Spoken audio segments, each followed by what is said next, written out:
મને કે કાર્યક્રમ ન હોય ત્યારે તમે શું કરો? મારો બીજો વિષય જ્યોતિષનો છે. બનારસ કાશીમાં કાયદેસરનું જ્યોતિષનું ભણેલો છું. મને કે મારી જન્મ કુંડળી જોઈ દે. મેં ખાવ નવરો છો, લઈ આવ જા. જન્મ કુંડળી લઈને આવ્યો. મેં કીધું ચંપકભાઈ નામ છે? મને કે હા. મહેતા અટક છે? મને કે હા. જબરું જ્યોતિષ તમારું. મેં કીધું ભાઈ બનારસ નું ભણેલો બ્રાહ્મણ. મેં કીધું ધર્મપતિ નું નામ મધુકાંતા નામ છે? મધુ?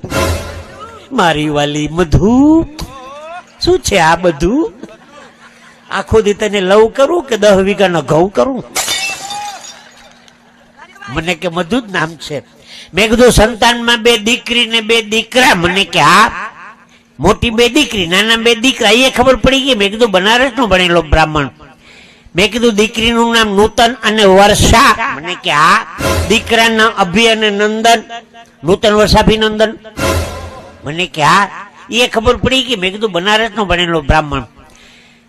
પછી મેં કીધું ગયા શનિવારે 10 કિલો ઘઉં અને 2 કિલો ખાંડ લેવો તો? ગયા શનિવારે 10 કિલો ઘઉં અને 2 કિલો ખાંડ. મને એ ખબર પડી કે મેં કીધું આ રેશનિંગ કાર્ડ છે.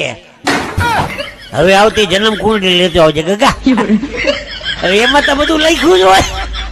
પાછું બનારસ તો ભણેલો ભાઈ ભાઈ.